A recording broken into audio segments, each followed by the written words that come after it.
En esta mañana nosotros comenzamos a estudiar lo que es el concepto bíblico de la adoración congregacional que ofrecemos a Dios en el día de reposo. Y vimos que vimos que es urgente y necesario que veamos la conexión que existe, la estrecha relación que hay entre la manera en que vivimos durante la semana y la adoración congregacional que rendimos a Dios el día de reposo. Vimos 1 Corintios 10:31, si pues coméis o bebéis o hacéis cualquier otra cosa, hacedlo todo para la gloria de Dios. Hablamos de la adoración genérica y hablamos también de la adoración personal, y establecimos que no podemos pasar por alto la interrelación que hay entre los diferentes tipos de adoración. En esta hora entonces me voy a pasar al segundo punto principal, que es que hoy vamos a considerar la naturaleza de la adoración congregacional.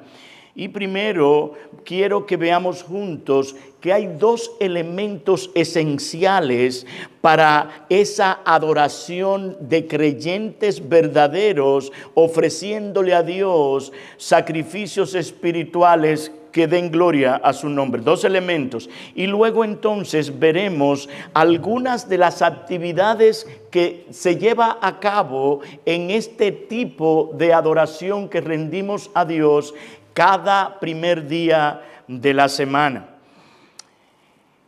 Si fuéramos a definir lo que es la adoración como lo define el diccionario de la Real Academia Española, lo define de la siguiente manera: es el homenaje al Ser Supremo a través de la adoración, confesión y acción de gracias. Y si nosotros no tenemos otra definición un poco más profunda que esta abarca algunos asuntos esenciales e importantes de lo que es esa adoración. Pero hay una definición que quiero traer que recoge la esencia de esa verdadera adoración, y es la siguiente: la adoración congregacional es la actividad de los verdaderos creyentes que, unidos y capacitados por la gracia y la guía del Espíritu Santo, rinden sinceramente a Dios la alabanza, el honor, la gloria, el homenaje y la sumisión que Él merece. Y esos verdaderos creyentes lo hacen voluntariamente por la virtud inefable del ser de Dios, del glorioso Dios, y a la misma vez por la magnificencia de su obra en el Señor Jesucristo. Yo sé que esta definición está un poco extensa, pero yo voy a tratar de recoger esta definición más adelante. Los creyentes que hemos sido comprados por el precio de la sangre del Cordero, además de la fe y el arrepentimiento, nosotros, capacitados por el Espíritu Santo, unidos, adoramos a Dios. Adoramos a Dios. De manera que la adoración es una adoración teocéntrica, centrada en Dios, no en nosotros. Y esto es importante, porque vivimos en una época, en una generación donde el hombre es el centro, no Dios. Al establecer entonces la naturaleza de la adoración congregacional, ahora quiero llamar la atención a estos dos elementos esenciales, fundamentales, que debemos tener muy presente y que no debemos pasar por alto bajo ninguna circunstancia.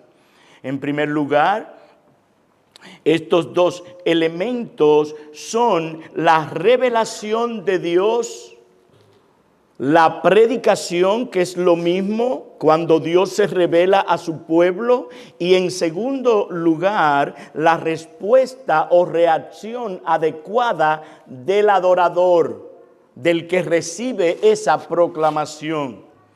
Hay un pasaje en las Escrituras que vemos claramente estos dos elementos, y que esto quiero traspasarlo a ustedes y a mí también, para que cuando estemos el domingo en la adoración a Dios y en cualquier momento en que estemos bajo una predicación bíblica, nosotros experimentemos esto que debe estar presente en nuestra vida.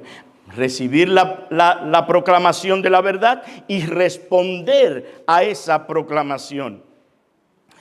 El pasaje que tengo en mente es Éxodo capítulo número 34, versículos 5, 6 y 7. Y quiero decir algo del contexto primero aquí, antes de leer el versículo. El contexto en el que se desarrollan estos versículos es cuando Dios renueva el pacto con su pueblo Israel. Ustedes se acuerdan que cuando Dios escribió la primera tabla, Moisés la rompió por el problema que hubo con el becerro que hizo Aarón al pueblo. Entonces Dios le dice a Moisés que prepare de nuevo las tablas y para Dios volver a escribir los mandamientos de nuevo. Entonces estos versículos nos muestran la reacción de Moisés ante la revelación y proclamación del nombre de Dios. Leo el verso 5 de Éxodo 34. Dice: y Jehová descendió en la nube y estuvo allí con Moisés, proclamando el nombre de Jehová. De manera que esto es lo que ocurre cuando se abre la palabra de Dios en el contexto del pueblo de Dios reunido. Dios desciende a través de su palabra y su espíritu.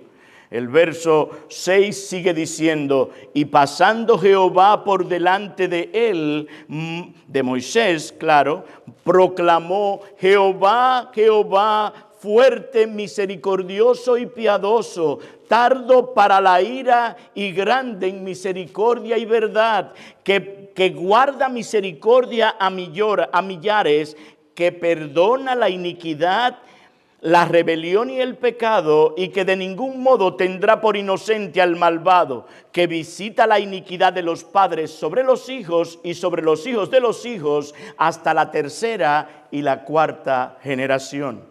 ¿Qué es lo que tenemos aquí? Aquí tenemos la asombrosa y gloriosa revelación de la naturaleza de Dios. Su nombre es proclamado. Su nombre es proclamado, de aquí que Dios anunció o declaró con autoridad y con formalidad cuál es su nombre, y lo repite 2 veces, y cuáles son las características que se derivan de su nombre. Verdaderamente había una manifestación sorprendente, extraordinaria, maravillosa cuando Dios proclamó, y una de las cosas que enfatiza es su misericordia. Y esto es importante, porque si Él no tiene misericordia, ¿quién se puede parar delante de Él? Nadie. Eso es lo que dice Lamentaciones 3:22 en su primera parte: por su misericordia nosotros no hemos sido consumidos. De manera que Dios hubiera matado a Moisés si no fuera por su misericordia. Jehová, Jehová, el Dios que tiene la libertad y soberanía absoluta y se revela a sí mismo en sus poderosas obras de redención. La pregunta aquí es: ¿cuál fue la reacción de Moisés ante la proclamación del nombre de Dios, de la palabra de Dios? El versículo 8 nos responde cuál fue la actitud de Moisés ante esta revelación. Dice: entonces Moisés se apresuró a postrarse. Esta es la actitud que nosotros debemos traer en el día de reposo. Una actitud de postrarnos delante de Dios. Moisés se apresuró a postrarse a tierra y adoró. De manera que la proclamación de la verdad de la palabra de Dios, al escucharla, debe poner en nosotros primeramente una actitud de postrarnos, una actitud de humillación. Él se inclinó a tierra, rindió a Dios con toda humildad,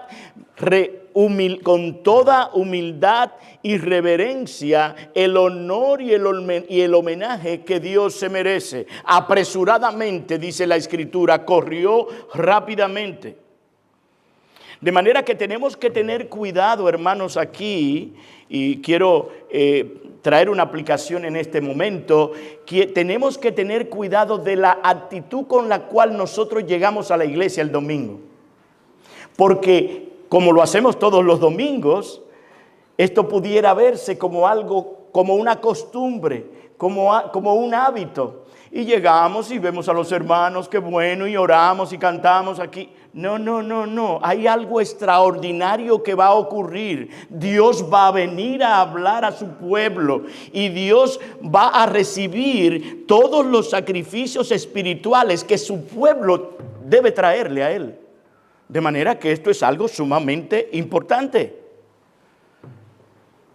Pero no solo eso hizo Moisés, sino que hay algo más que hizo ante la revelación de la santidad, justicia y misericordia de Dios. Esto lo llevó a reconocer su propio pecado y a confesar su pecado y los pecados del pueblo.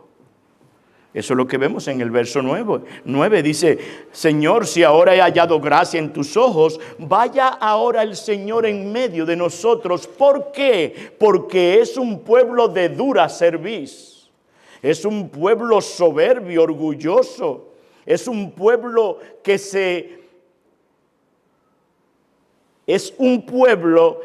está en contra de hacer la voluntad de Dios. Nosotros tenemos un corazón que se opone a hacer la voluntad de Dios de una manera natural. El pecado remanente está en nosotros. Y ese pecado remanente está ahí. El hombre viejo quiere imponerse al hombre nuevo, y eso va a pasar. De manera que nosotros, de una manera deliberada, de una manera consciente, debemos tratar que ese día sea un día en donde nos entreguemos a Él, preparándonos delante de Él, de una manera que Él reciba nuestra adoración y que reciba la gloria merecida. De manera entonces que nosotros no podemos contemplar la santidad y la justicia de Dios sin reconocer y confesar nuestros pecados.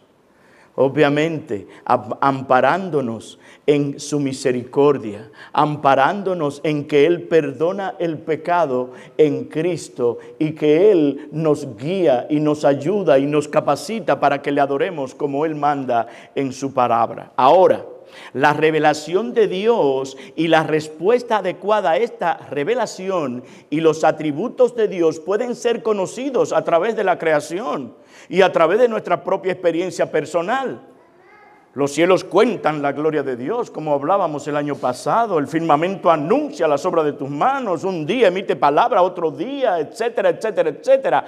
Pero la Biblia es la única fuente de verdad fidedigna, objetiva y segura para nosotros hacer y obedecer la voluntad del Señor. Podemos saber y conocer también que Dios existe cuando miramos la creación y a través de nuestra experiencia personal y cómo nos afecta a cada uno de nosotros. Pero la palabra, la Biblia es la única fuente. Ella es viva, ella es eficaz, ella nos revela a Cristo y su obra redentora. Cristo es la misma palabra, Él es el Logos, Él es el Verbo de Dios, Él es la verdad, Él es el camino, Él es la vida. Solamente en Cristo, solamente en Él nosotros nos podemos acercar para adorar a Dios. Podemos malinterpretar muy fácilmente nuestras propias experiencias, o estas experiencias pueden cambiar con nuestras circunstancias y emociones, pero la palabra de Dios es una fuente segura es una fuente de verdad, es una fuente inmutable. Y allí es que tenemos que concentrarnos en todo lo que tiene que ver con nuestra conducta aquí en esta tierra. Esta es la razón por lo que la Biblia debe tener la preeminencia en la adoración congregacional. Por eso es que nosotros le dedicamos más tiempo a la predicación y no a los cánticos, a la predicación y no a otra cosa. No es la música, no es la Biblia, no son las actividades, es la predicación o proclamación de la palabra de Dios la que debe tener preeminencia, porque a través de la palabra es que nosotros vamos siendo transformados de gloria en gloria a la misma imagen del Señor Jesucristo. En ninguna parte del Nuevo Testamento se le da más importancia a la música por encima de las Escrituras, como hacen muchos círculos evangélicos en el día de hoy. Tenemos que cantar, es verdad, pero sin poner un énfasis desmedido en la música. Nosotros cantamos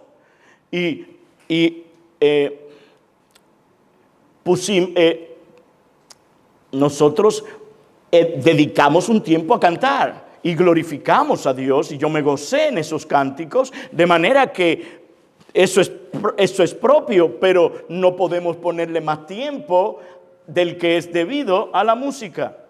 Dios mandó que su palabra se predique y se exponga y se aplique y se dé un tiempo adecuado para esa exposición.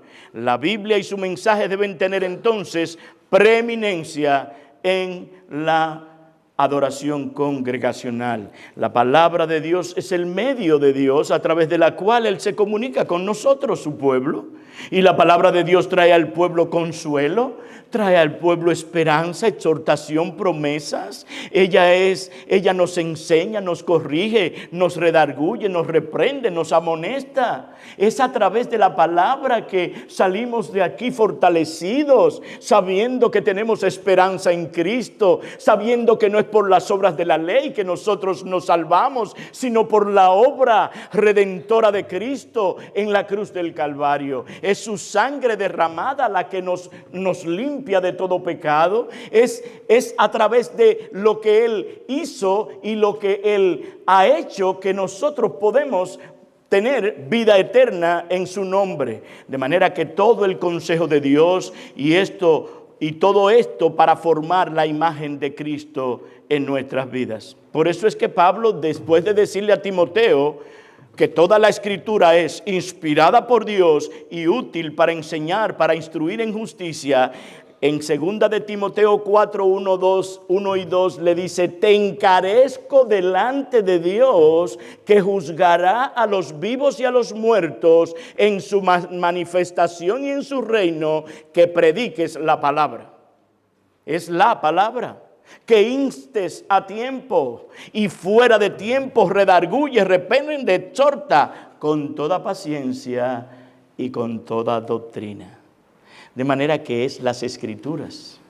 Por eso ustedes, el pueblo de Dios, debe ocuparse de orar, que esa palabra venga con poder, discernimiento, con denuedo, para que el carácter de Cristo sea formado en nosotros, para que Dios sea glorificado, para que Cristo sea honrado en esa adoración.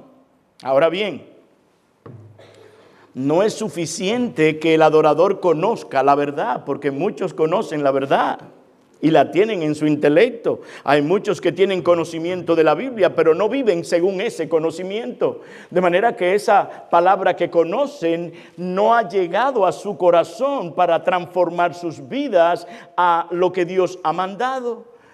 Es a la vez traer una respuesta bíblica a Dios. El adorador tiene que entender la verdad, comprender la verdad, y entonces debe ser el resultado de una comprensión salvadora y transformadora de la verdad acerca de Dios. Debe haber una impresión en el corazón del que oye, de tal forma que Después de estar preparado, esa palabra llega y dice, sí, es para mí esa palabra. Es a mí que me está hablando y ¿qué debo yo hacer con esta palabra? Y entonces orar a Dios por sabiduría para ponerla por obra.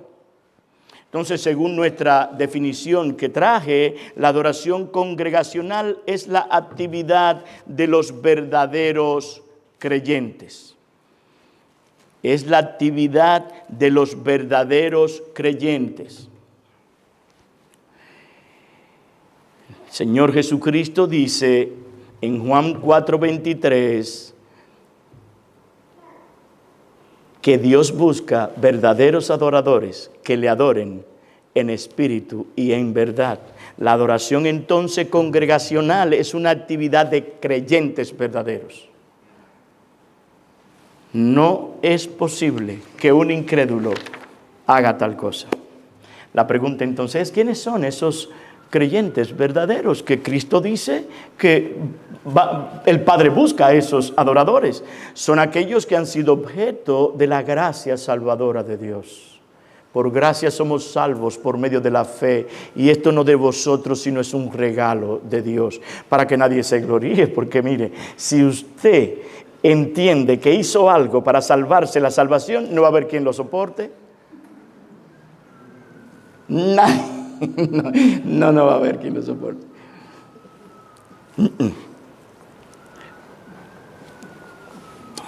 Yo recuerdo hace casi 12 años, recién llegué a la ciudad de Lawrence, estaba predicando sobre la salvación que es en Cristo Jesús. Y en un momento del sermón yo dije, porque nadie toma su decisión para venir a Cristo y salvarse. Había una señora que estaba ahí, y bueno, yo terminé mi sermón y eso, y cuando mire, yo decidí hace tantos años salvarme. Y usted no me diga a mí que yo no volvió más. Volvió, la perdí. La perdí. No volvió. Ni porque yo dije, yo traje las escrituras para decir por qué nosotros no decidimos esto, porque usted está muerto en sus delitos y pecados y ningún muerto puede hacer nada. Entonces, pero es así. De manera que esta adoración es para verdaderos adoradores. Ellos han sido librados de la culpa del pecado, del dominio del pecado, de la contaminación del pecado y de las consecuencias eternas que el pecado trae. Esas consecuencias que llevan al infierno a aquel que muere sin Cristo. De manera que los corazones de ellos han sido purificados por la sangre de Cristo. Y ahora tienen un nuevo corazón. Ahora tienen un corazón de carne. Y Dios quita el corazón de piedra y pone un corazón de carne. Y su Espíritu viene a morar en nosotros. Es eso lo que enseña Ezequiel 36, 25 y 26. Dice, esparciré sobre vosotros agua limpia. ¿Y para qué sirve el agua? Para purificar, para lavar, para limpiar. Y seréis limpiados de todas vuestras inmundicias. Escucha, hermano querido, escucha, hermana querida, lo que pasó contigo cuando tú, por la gracia de Dios, te arrepentiste de tus pecados y creíste en el Señor Jesucristo. Sigue diciendo Ezequiel, y de todos vuestros ídolos os limpiaré. Os daré corazón nuevo y pondré espíritu nuevo dentro de vosotros. Y algo más, quitaré de vuestra carne el corazón de piedra y os daré un corazón de carne. Y pondré dentro de vosotros mi espíritu. Y haré que andéis en mis estatutos, y haré que guardéis mis preceptos, y haré que los pongáis por obra. Este es un verdadero adorador hecho por Dios. Yo no sé si te diste cuenta que Dios está diciendo que es Él que va a hacer que tú hagas todo lo que tú haces. No sé si te diste cuenta. Pondré dentro de vosotros mi espíritu, haré que andéis en mis estatutos y guardéis mis mandamientos y los pongáis por obra. De manera que qué bueno es el Señor. todo lo hace Él, desde el principio hasta llevarnos a la gloria. Alabado sea su nombre.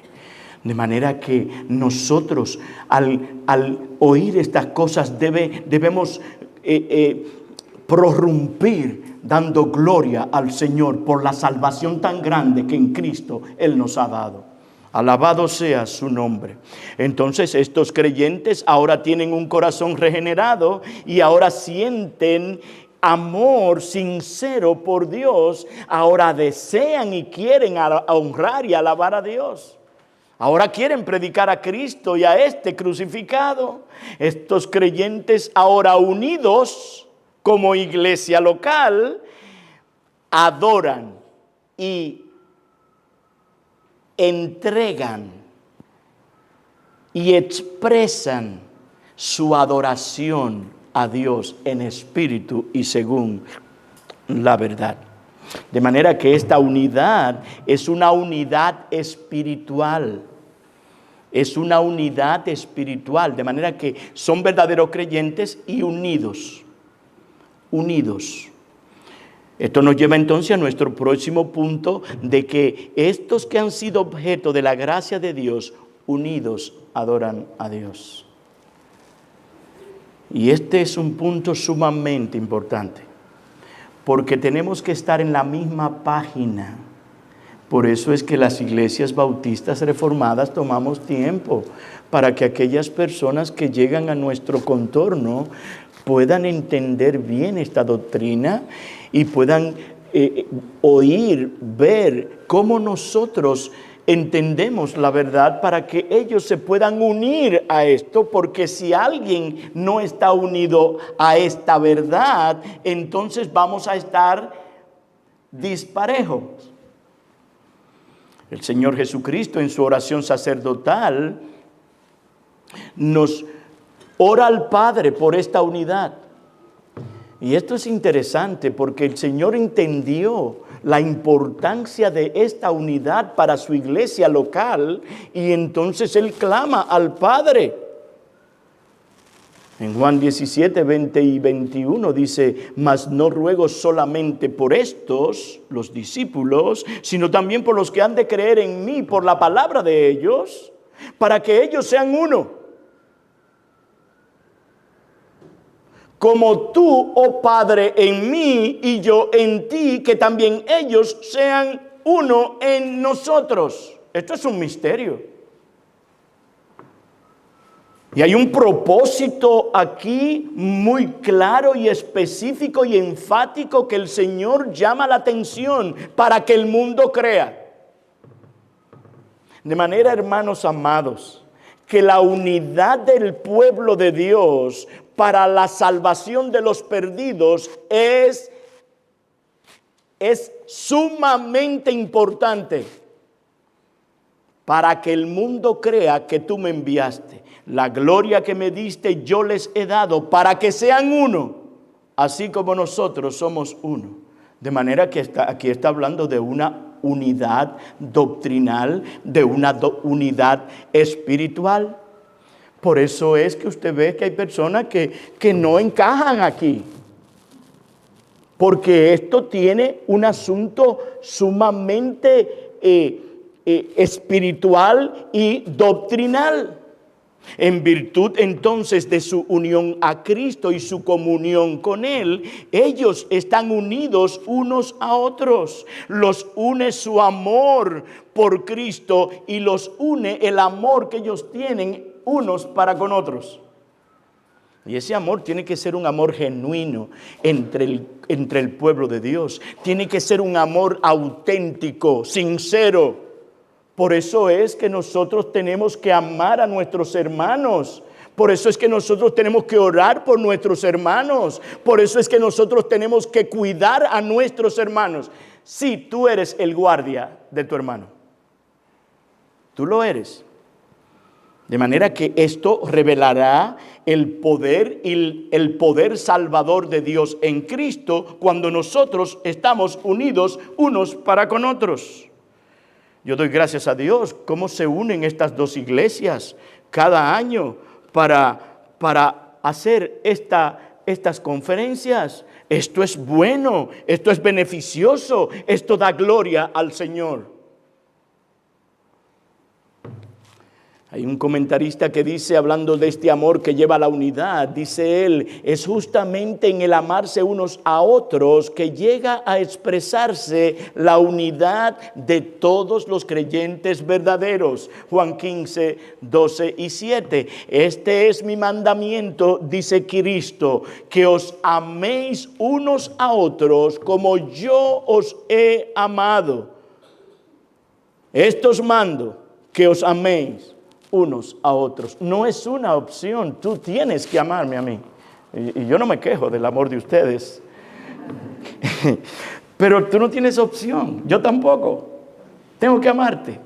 Tengo que pensar en ti, en los asuntos tuyos, en cuando tú tienes situaciones difíciles, son mías también. Y yo tengo que llevarla al trono de la gracia, clamando al Señor con un corazón sincero. Esa es la piedad. Esa es la unidad. Y eso el Señor lo está viendo. Porque Él ha mandado que hagamos tal cosa. Y entonces podemos preguntar, ¿en qué los creyentes son uno? ¿Están unidos? Bueno, están unidos en mente, están unidos en esfuerzo y están unidos en propósito. Para estar aquí en este lugar fueron muchas cosas que hubo que hacer. Están unidos en mente, están unidos en propósito, están unidos en esfuerzo. El Señor mira eso. Por eso el Señor viene y se presenta y habla a su pueblo. Y podemos ver en esa reunión que se hizo antes de ahora, pude ver la gracia de Dios allí, cada quien dando su opinión de una manera sincera, tranquila, buscando la gloria de Dios. El Señor está presente. Entonces, ellos como un solo cuerpo se reúnen. Acuérdate que no es sola que tú vienes, que no es solo que tú vienes. Nosotros venimos, como dice Pedro, acercándoos como piedras vivas, unidos. ¿Con qué propósito? Como dice Romanos 15:6, para que unánimes a una voz puedan glorificar al Dios y Padre de nuestro Señor Jesucristo. ¿Por qué ustedes ven que nosotros no tenemos un adorador? Como hay adoradores ahora, hay adoradores. Yo veo en las redes sociales, el adorador fulano de tal viene para nuestra iglesia. ¿Qué? ¿Cómo es eso? Nosotros unánimes a una voz. Es una sola voz que sube al cielo cuando nosotros estamos en adoración. La voz del pueblo de Dios, la voz del cuerpo de Cristo, en la cual Él es la cabeza y nuestro Redentor. De lo que estoy hablando entonces es de una adoración donde el pueblo de Dios, comprado por el precio de la sangre de Cristo, está unido en mente, esfuerzo y propósito. Obviamente que unidos tampoco significa que estamos aquí en este grupo y que por eso estamos todos unidos. Porque puede ser que tú estés aquí, que no seas parte del cuerpo de Cristo. Y lo que yo quisiera es que antes de irte de aquí, tú vengas a ser parte del cuerpo de Cristo. Porque hoy Dios puede salvarte y unirte a ese cuerpo de Cristo. Y ser entonces parte de los que adoran a Dios en espíritu y según la verdad. De manera que nosotros, en unidad de espíritu, nadie puede, se trata de una unidad doctrinal, como dice Efesios 4, 1 al 7. Se trata de que tú estás tratando, como dice la palabra de Dios, con tus pecados. Se trata de que tú no estás permitiendo que lo que te hizo aquel hermano o aquella hermana te paralice y te angustie y te consuma.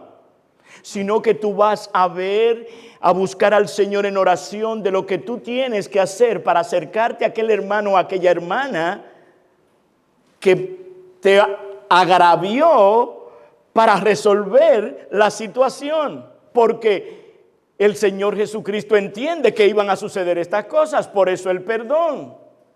Si tu hermano peca contra ti, anda a ver, estando tú y él solos. ¿Y por qué solos? Porque tú tienes que salvaguardar la fama de tu hermano. Porque tú tienes que salvaguardar la imagen de tu hermano. Tú tienes que tener cuidado de tu hermano. Por eso tiene que ser solo. Porque si lo convenciste de que pecó contra ti y te pidió perdón, ahí se quedó. El pastor no tiene que saber nada.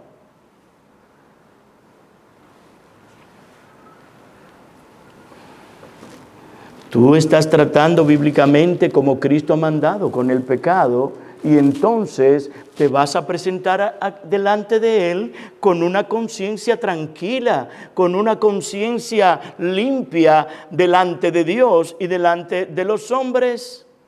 Santiago dice que todos ofendemos muchas veces. Pero el propósito aquí es que nos presentemos unidos a esta congregación, a esta adoración congregacional, que no le demos lugar al diablo, que si ofendiste a tu esposa, por ejemplo, o a tu esposo, pídele perdón. Resuelve, como dice la Escritura, antes que anochezca o antes que amanezca. Entonces, ¿qué es lo que el Señor pide aquí? Que cuando lleguemos a este lugar de adoración, unánimes, unidos, sin hipocresía ni falsedad, con sinceridad de corazón, unidos, le alabemos y le adoremos y le ofrezcamos a Él sacrificios espirituales que den gloria a su nombre. Entonces la adoración congregacional es la actividad de los verdaderos creyentes que, unidos y capacitados por la gracia de Dios y por la guía y la gracia del Espíritu Santo, el cual capacita para rendir a Dios la adoración que Él manda y que Él merece. Entonces aquí pasamos a nuestro próximo punto, que esos adoradores, creyentes adoradores, son capacitados por el Espíritu Santo de Dios para ofrecer esa adoración. Fíjense cómo vamos hablando. Son creyentes verdaderos, luego están unidos y luego capacitados por el Espíritu Santo de Dios. De manera que tenemos que vivir y estar en el día del Señor con un espíritu de oración, pidiéndole al Espíritu Santo que nos capacite. Filipenses capítulo 3, verso 3, la Biblia de las Américas dice: porque nosotros somos la verdadera circuncisión, que adoramos en el Espíritu de Dios y nos gloriamos en Cristo Jesús, no poniendo la confianza en la carne. Eso es importante. No poniendo la confianza en la carne. Esta adoración entonces no se hace en la carne, sino en el Espíritu. Es espiritual. Y esto es importante porque ahora nosotros vemos adoraciones que participan, que hay mucha participación de cosas físicas.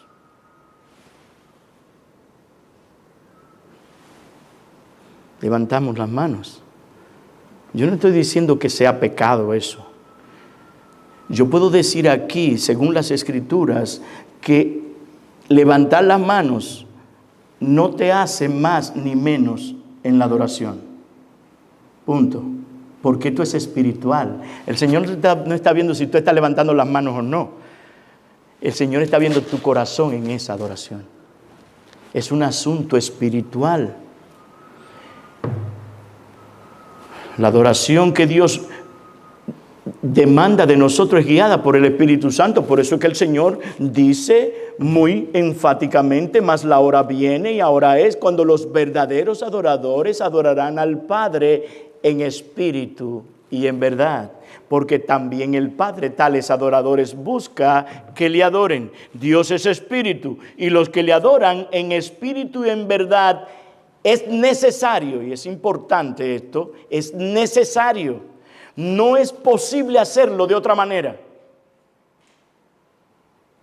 Cuando nosotros hablamos que es necesario comer para poder tener salud, es necesario comer.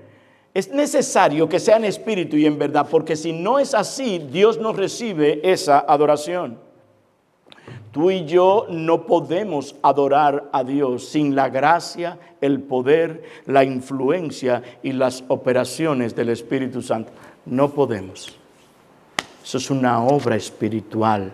Por eso es que tenemos que haber sido salvados por su gracia y por su misericordia. Esa es la razón por la que es necesario orar a Dios, que Él nos capacite para adorarle como Él manda en su palabra. ¿Por qué? Porque somos muy pronto a distraernos. Somos muy pronto a desenfocarnos.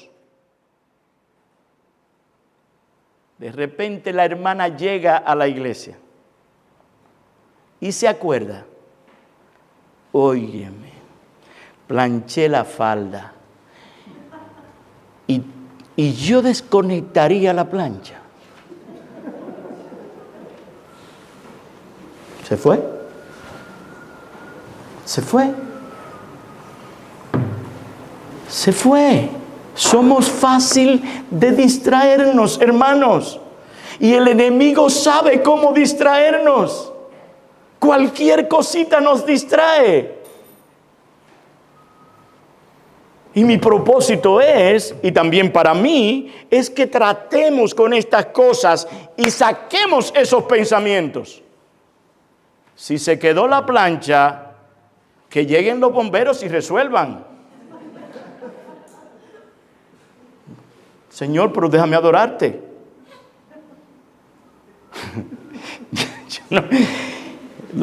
Lo que quiero dejar el punto es que no te dejes distraer, porque van a venir distracciones y van a llegar cosas que pasaron en la semana y que tal vez no resolviste. Hemos estado diciendo desde esta mañana que tenemos que resolver los asuntos pendientes. Pastor, ¿y si llegué y no resolví aquello? Resuélvelo ahí.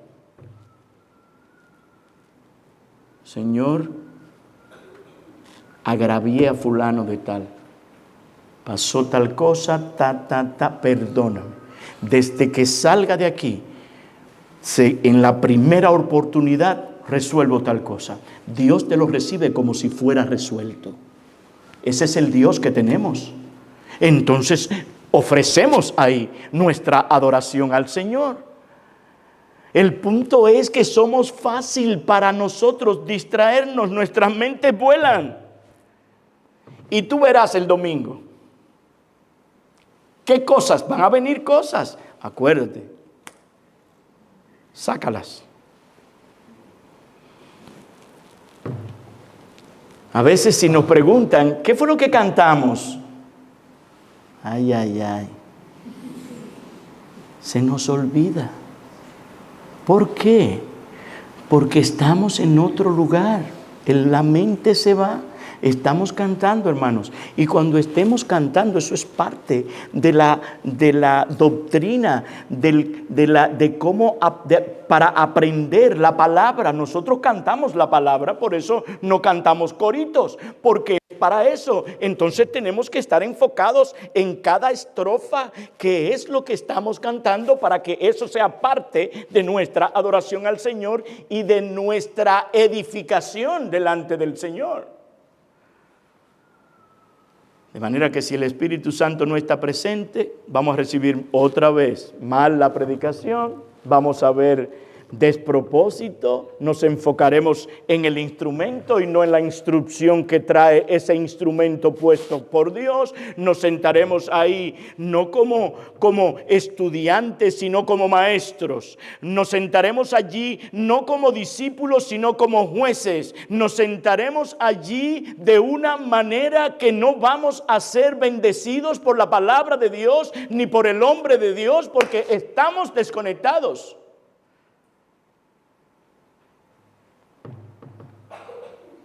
Nos sentamos allí como si fuéramos maestros y ya no necesitamos aprender más. Ya lo sabemos todo.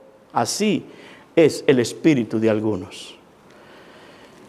Cuando nosotros predicamos, tratamos, según la luz que el Señor nos ha dado, tratamos de traer la aplicación para que a través de la palabra tu vida y la mía sean transformadas a la imagen del Señor. La meta es ser como Cristo. La meta es pensar como Cristo. La meta es tomar las decisiones como las toma el Señor Jesucristo. Entonces ese es el propósito que traemos, por lo que traemos la verdad.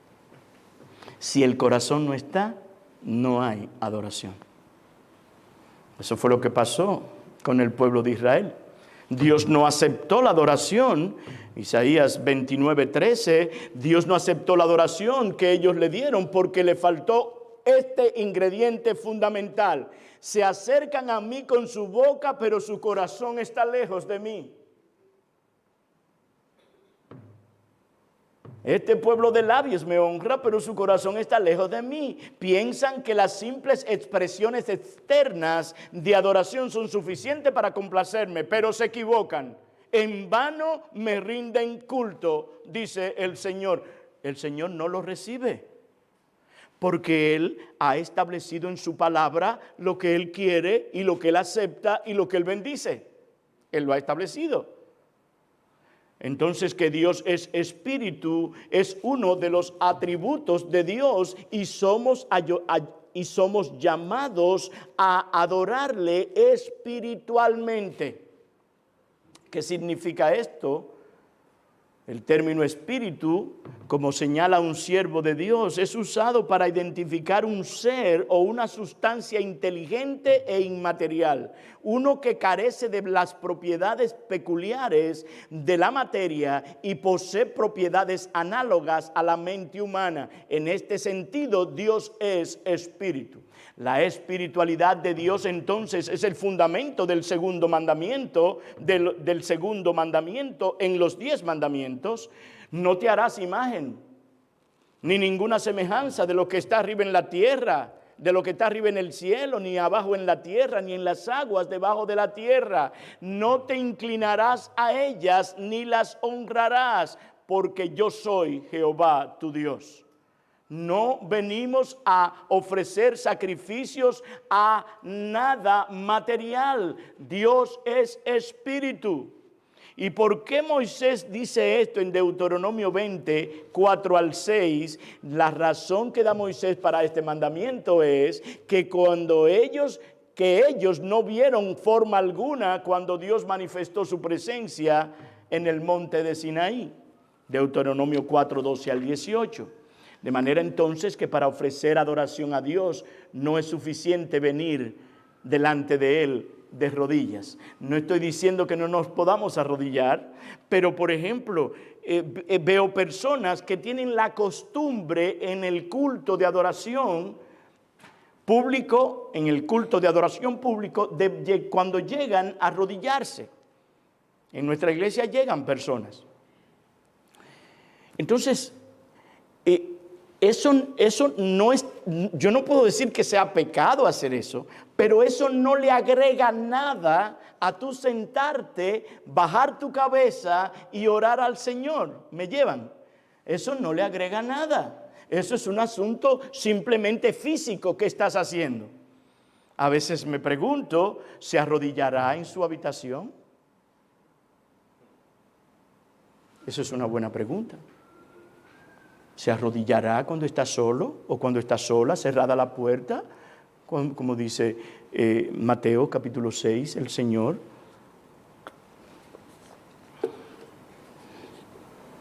A veces levantan las manos. Lo que tenemos que levantar es el corazón. O sea, nuestra naturaleza espiritual debe rendir homenaje, o de lo contrario, Dios no está aceptándolo. Guillermo Hendrickson, hablando sobre esto, dice que la necesidad de una adoración espiritual, realmente espiritual, tiene sus raíces en la esencia de Dios. Dios es espíritu. En el original, el sujeto Dios va al final y lleva artículo. El predicado espíritu es la primera palabra de la oración y va sin artículo. De manera que el predicado se pone en primer lugar para hacer resaltar esta verdad. ¿Y cómo es que dice entonces el texto? Dios es completamente espiritual en su esencia. Literalmente es, espíritu es Dios completamente en su esencia. No es que Dios es espíritu, es que espíritu es Dios en su esencia completamente. Dios no es un Dios de piedra, ni un árbol, ni una montaña para que se tenga que adorar en este monte o en aquel monte, como el Señor le dijo a la mujer samaritana. Dios es un ser incorpóreo, personal e independiente. Por ello, los que le adoran deben adorarle en espíritu y en verdad. ¿Y qué significa entonces adorar en espíritu y en verdad? Y esto va a ser mi último punto para esta noche. ¿Qué significa adorar al Padre en espíritu y en verdad? La frase espíritu y en verdad, en el contexto que el Señor Jesús la dio, ha estado poniendo dos cosas sobre la mesa. La primera es, una adoración que merezca ese nombre no se ve cohibida por consideraciones de tipo físico. Por ejemplo, el que uno ore en este lugar o en otro lugar, como dice Juan 4:21. En segundo lugar,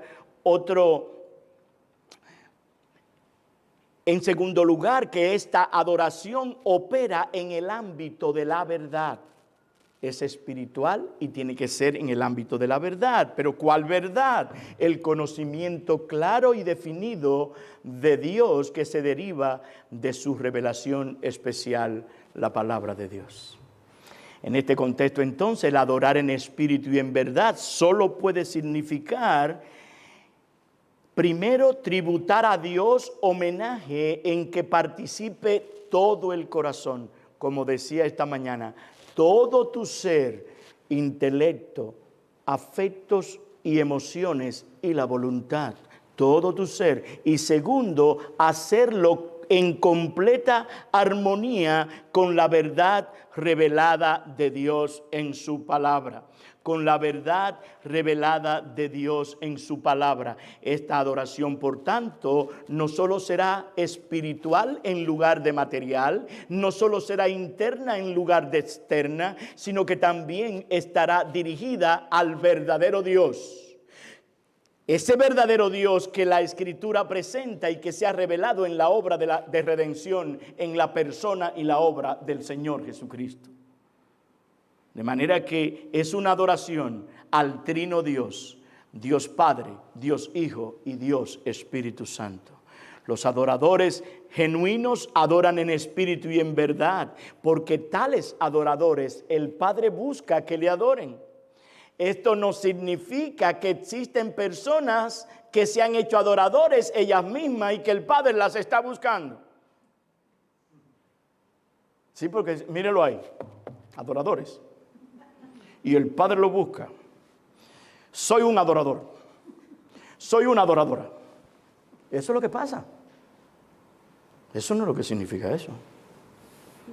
Más bien el sentido de que el Padre continúa buscando intensamente a sus elegidos para hacerlos tales adoradores.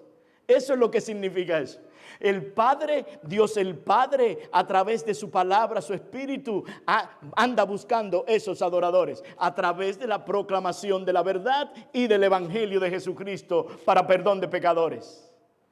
De manera que no hay adoradores. No lo hay. Todos nosotros somos los adoradores que Dios ha llamado a adorarlos en el Espíritu y la verdad. De manera que la esencia de la búsqueda de Dios es para salvación. Su búsqueda entonces entraña salvación. ¿Por qué? Porque el Hijo del Hombre vino a salvar y a buscar lo que se había perdido. Y eso fue lo que pasó con esta mujer samaritana. ¿Se acuerdan cuando él le dijo, busca a tu marido? Ay, perdón, ya me iba para allá. Sí, pero me acordé. Busca a tu marido. Y ella como que pensó, ven acá.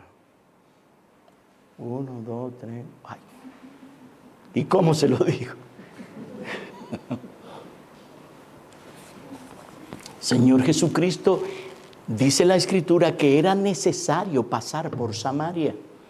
Había una elegida de Él ahí y otros que luego fueron salvados a través de cuando esa mujer le testificó y vinieron y hablaron con Cristo y fueron salvados. De manera que es Dios que está buscando esos adoradores. Siempre es Dios quien toma la iniciativa en la obra de la salvación, nunca el hombre. Para los que llevan notas, Juan 3:16, Juan 6:37, versos 37, 39, 44 y 65, Juan 15, verso 16. Pero nosotros sabemos que hay círculos evangélicos que le dan énfasis a las cosas externas en la adoración. Y eso está confundiendo a muchas gentes, aún a muchos hermanos nuestros. Porque si no somos cuidadosos y andamos cerca del pastor para aquellas cosas que tenemos dudas, nosotros podemos caer en pensar que ellos están bien. No están bien. No están bien. Es en espíritu y según la verdad. Un comentarista dice sobre esto: muchos de los cultos de hoy ponen el énfasis en la música, la acústica, el sistema de sonido, las luces, etcétera, pero no vienen al Señor con un corazón humilde y una verdadera devoción. Termina la cita. Y ellos creen que el Señor no los ve. Y a veces, hasta nosotros los pastores pensamos, ven acá, pero ¿cómo prosperan? ¿Cuánta gente hay?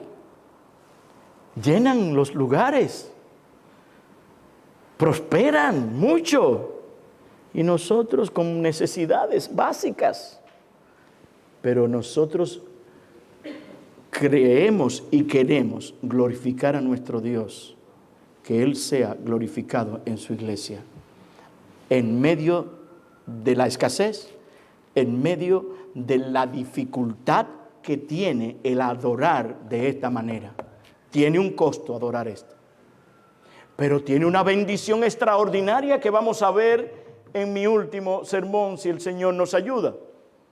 De manera que a Dios no le importa si tenemos los mejores equipos de sonido y los mejores equipos de adoración. Si no venimos a adorarle de corazón, no estamos hablando de una. Si no venimos a adorarle de corazón, Dios no recibe la adoración. No estamos hablando de una adoración emocional ni sentimental, sino de una adoración centrada en la verdad, una adoración centrada en el Dios que está detrás de esa verdad, y es para la gloria de Él, y tenemos que hacerlo y debemos hacerlo en espíritu y según la verdad. Y aquí estamos hablando de un corazón iluminado por el Espíritu Santo. De manera que esto habla del ser de Dios, del infinito y eterno, inmutable, glorioso Dios. Dios quiere un culto sencillo. ¿Saben por qué? Porque quiere los corazones de nosotros, no lo que nosotros podemos traerle a Él. Dios no necesita nada.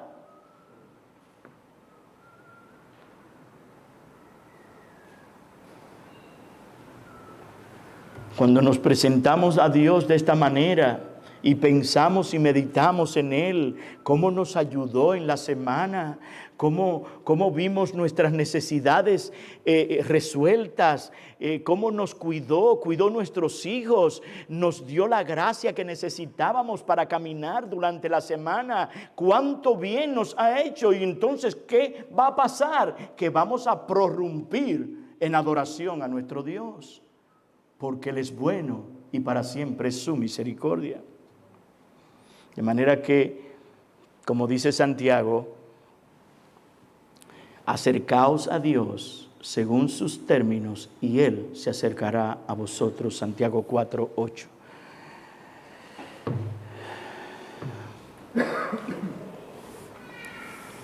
Hasta aquí entonces, hermanos, hemos visto los dos elementos indispensables o los dos elementos esenciales e indispensables para una verdadera adoración, que vimos la revelación de Dios al recibirla y la respuesta o reacción de nosotros. Te pregunto, hermano querido, hermana querida, ¿cómo es tu receptividad de la palabra de Dios cuando vienes al culto de adoración? ¿Cómo vienes a ese culto? ¿Cómo desde el sábado comienzas a pensar de lo que va a ocurrir en ese día del Señor? Es un día de cada 7 que Dios ha apartado. 6 días trabajarás, harás toda tu obra, mas el 7º día es para Jehová tu Dios. No hagas en él obra alguna, ni tú ni tu hijo.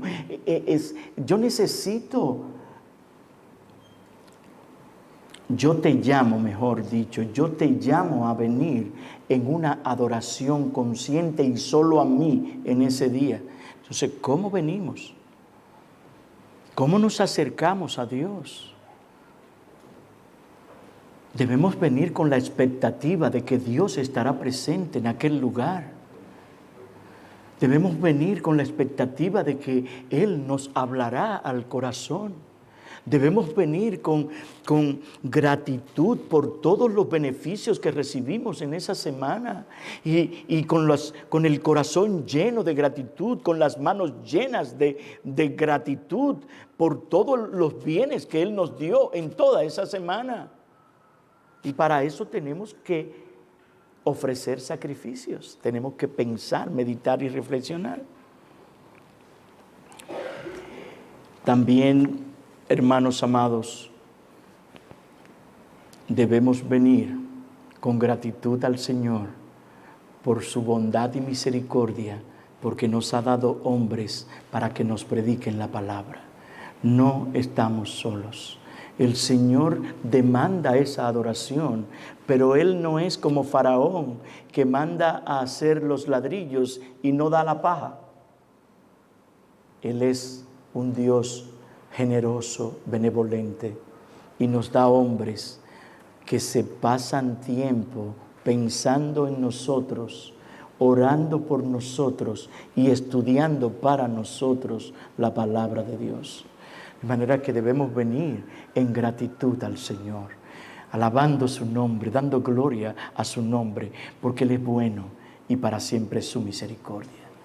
También debemos dar gracias al Señor por los hermanos que nos ha dado, que somos uno en Cristo. Tu dolor es mi dolor, tu alegría es mi alegría, tu condición es mi condición, y eso debe ser algo evidente en nuestras vidas. Que el Señor bendiga esta palabra en nuestros corazones y que Él nos conceda y capacite por el Espíritu Santo el adorarle en espíritu y según la verdad. Oremos. Padre, gracias te damos por tu bondad y por tu misericordia. Gracias porque tu palabra es viva, eficaz, cortante más que toda espada de 2 filos y que penetra hasta lo más profundo y discierne los pensamientos y las intenciones del corazón. Nosotros te adoramos, te bendecimos y te glorificamos y te damos gracias, Señor, por todos los beneficios que tú traes a nuestras vidas. Pero a la misma vez, al escuchar estas cosas, hemos sido convictos de pecados. Perdona nuestros pecados, Señor. Perdónanos todas las veces que no hemos tenido la actitud de Moisés en buscar confesar nuestros pecados y en pedirte que siga con nosotros, caminando con nosotros, para que tú sigas guiándonos en espíritu y en la verdad. Padre, gracias por los hombres que tú nos has dado. Gracias por los hermanos, gracias por las hermanas. Gracias por la unidad que tú nos has dado. Que tu nombre sea exaltado y glorificado y que aunque sea uno, tú traigas al conocimiento de la verdad y seas salvo al ver la unidad y el amor que nosotros tenemos unos para con otros. Que tu nombre sea exaltado porque nos acercamos a ti a través de aquel que abrió ese camino ese camino nuevo y vivo, nuestro bendito Señor y Salvador, el Señor Jesucristo. Amén. Amén. Amén.